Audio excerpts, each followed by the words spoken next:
नमस्कार, मैं रवीश कुमार। आप देख रहे हैं हमारा दूसरा चैनल रवीश कुमार नई सड़क। इस पर हम ravishkumar.official से कुछ अलग करने की कोशिश करते हैं। तो आज हम प्रार्थना प्रवचन, ये राजकमल प्रकाशन और रज़ा फाउंडेशन ने मिलकर इसे संकलित किया है। आखिर के 2 वर्षों में महात्मा गांधी की प्रार्थनाओं का संकलन है। उन प्रार्थनाओं में गांधी जो कहते थे उन सभी को इसमें दर्ज किया गया है। आज है 15 दिसंबर, जिस दिन हम ये रिकॉर्ड कर रहे हैं। आज के ही दिन मनरेगा, जो महात्मा गांधी के नाम पर चलने वाली सबसे बड़ी योजना है, मनरेगा से महात्मा गांधी को हटा दिया गया। जब उन्हें गोली मारी गई थी 30 जनवरी 1948 को, और इसी किताब में है, तो गांधी के आखिरी शब्द थे हे राम। उन्होंने राम को याद किया। लेकिन मोदी सरकार ने क्या किया कि मनरेगा से महात्मा गांधी को हटाया। गांधी को क्यों हटाया, यह बात किसी को समझ नहीं आ रही। लेकिन नाम को इस तरह से सजाया है कि विकसित भारत जी राम जी योजना इसका नाम हो जाता है। यह सरकार की अपनी मर्जी हो सकती है कि किसी योजना का नाम वो रखे, बदले, लेकिन जिस योजना को 12 करोड़ मजदूर महात्मा गांधी के नाम से जानते हैं, उस योजना से महात्मा गांधी का नाम हटाकर जी राम जी की तरह ग्रामीण आजीविका, रोजगार, इन सभी शब्दों को इस तरह से मिलाया जाता है कि इनका संक्षिप्त रूप, एब्रीविएशन जी राम जी हो जाता है। शायद ये मंशा रही होगी कि जब विवाद होगा तो हम राम का नाम लेकर महात्मा गांधी का नाम हटाए जाने का बचाव करेंगे। महात्मा गांधी ने जब उन्हें गोली लगी तो राम का नाम लेकर अपने प्राण त्याग दिए। अब इस वाक्य का आप पर क्या असर होता है, आप पर छोड़ता हूं। पर प्रार्थना सभा से मैं 2 अक्टूबर 1947 प्रार्थना प्रवचन से गांधी जो कह रहे हैं वह मैं आपके सामने पढ़ना चाहता हूं। तो जो इसमें लिखा है मैं वही पढ़ रहा हूं। ये सारी गांधी जी की बातें हैं, मेरी नहीं है, मैं सिर्फ पढ़ना चाहता हूं। एक और बात है, गांधी जी बहुत लंबे समय तक आंदोलनों का नेतृत्व करते रहे पूरी दुनिया में, भारत ही नहीं। और भारत में जो उनका आंदोलन था उसका असर पूरी दुनिया में बना ही। इस वजह से गांधी पूरी दुनिया के आंदोलनों का भी नेतृत्व करते रहे उस समय, और आज भी एक तरह से प्रेरणा के रूप में करते हैं। पर गांधी ने कभी भी लच्छेदार भाषण से जनता को अपनी तरफ लाने का प्रयास नहीं किया। जब आप गांधी की पुरानी रिकॉर्डिंग सुनेंगे तो लगेगा गांधी जी के बोलने में कोई बात ही नहीं है, कोई अंदाज नहीं है, कोई शैली नहीं है, कोई उतार चढ़ाव नहीं है, कोई नाटकीयता नहीं है, कोई भाव नहीं, भंगिमा नहीं, चीख कर बुलाना, हाहाकार मचा देना, ललकारना, ये सब कुछ नहीं। गांधी सिर्फ बोलते थे जैसे घर का कोई बुजुर्ग परिवार के बीच धीरे धीरे अपनी बात कहता है और सब सुनते हैं। उस शैली में भी उस वक्त जब लाउडस्पीकर का आगमन हो गया था, मगर मानकर चलते हैं कि उस वक्त कोने कोने तक लाउडस्पीकर की पहुंच नहीं रही होगी, तब भी लोग गांधी को सुनने आए, बैठकर गांधी को सुना करते थे। तो गांधी को सुनना अपने आप में एक तरह से एक कायदा बन गया होगा कि अगर गांधी को सुनना है तो ठहर कर सुनना है, क्योंकि गांधी बहुत ठहर कर बोलते हैं।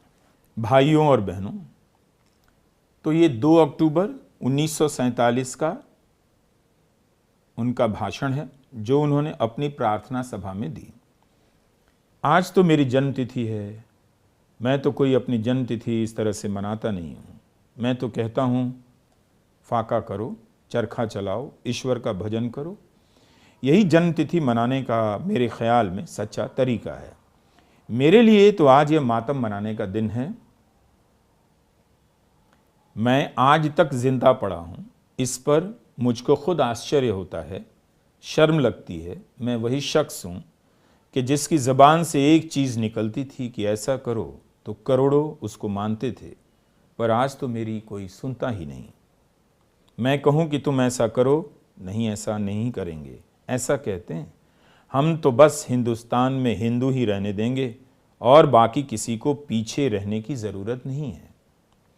आज तो ठीक है कि मुसलमान को मार डालेंगे, कल पीछे क्या करोगे? पारसी का क्या होगा और क्रिस्टी का क्या होगा, और पीछे कहो अंग्रेज़ों का क्या होगा? क्योंकि वह भी तो क्रिस्टी है। आखिर वह भी तो क्राइस्ट को मानते हैं, वो हिंदू थोड़े हैं। आज तो हमारे पास ऐसे मुसलमान पड़े हैं जो हमारे ही हैं, आज उनको भी मारने के लिए हम तैयार हो जाते हैं। तो मैं ये कहूँगा कि मैं तो ऐसे बना नहीं हूँ।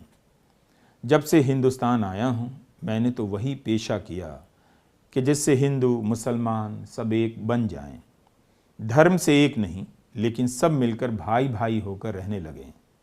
लेकिन आज तो हम एक दूसरे को दुश्मन की नज़र से देखते हैं।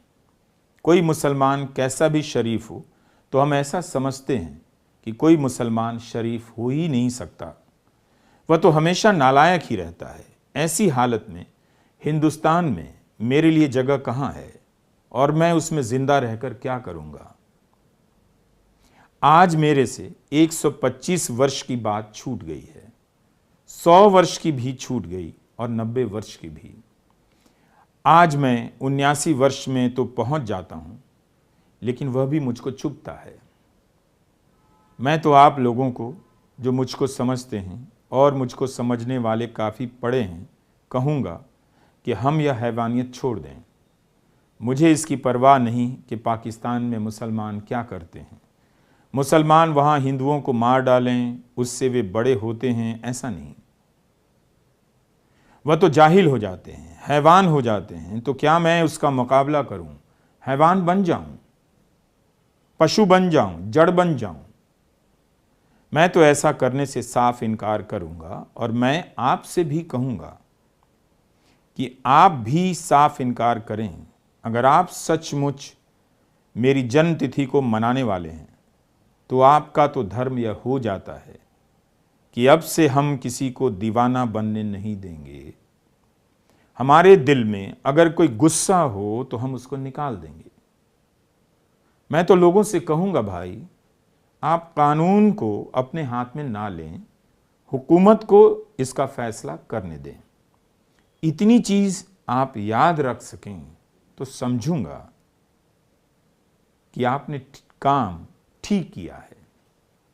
बस इतना ही मैं आपसे कहना चाहता हूँ। 2 अक्टूबर 1947 को गांधी प्रार्थना सभा में अपने जन्मदिन को लेकर बात करते हैं। इस गांधी का नाम मनरेगा के नाम से हटा दिया गया। सत्ता के व्यवहार में गांधी तो अब है नहीं, पर सत्ता के गलियारे में गांधी की अनेक तस्वीरें मौजूद हैं। नाम हटा देने से गांधी को कोई फर्क नहीं पड़ता। उनकी सोच किसी मूर्ति या किसी योजना के नाम तक सीमित नहीं है। देखने वाले आज न कल देखेंगे कि महात्मा गांधी का नाम हटाकर आपने जब जी राम जी लगाया तब राम की मर्यादा का, जिसकी वजह से राम पुरुषोत्तम माने गए, उनकी मर्यादा का पालन किया या नहीं? छल कपट से आप राम को कभी नहीं जोड़ सकते। तब देखा जाएगा कि इस योजना में गांधी का नाम हटाकर जी राम जी करते हुए 12 करोड़ से अधिक मजदूरों के साथ छल कपट तो नहीं की गई है। नमस्कार, मैं रवीश कुमार।